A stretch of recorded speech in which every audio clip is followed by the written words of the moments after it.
Tere! Minu nimi on Tõnis Milling.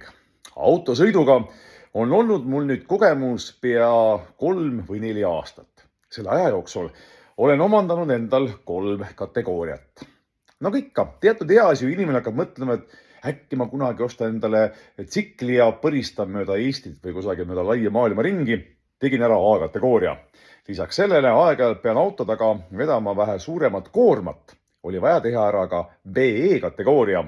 Ja lisaks oli plaanis minna sõpradega Lapimaale ja sai tehtud endale ka D-kategooria load, et saaks ise bussiga sõita. Aga nüüd küll ala liiga ei tee.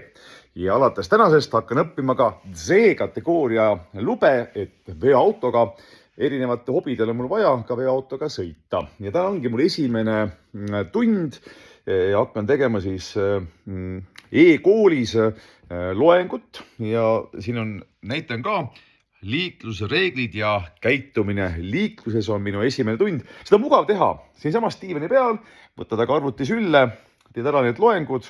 Iga selle loengu lõpus on ka pisikesed sellised kontrollküsimused ja kui see on tehtud, siis saab minna platsi peale ja päriselt ka veoautoga sõitma.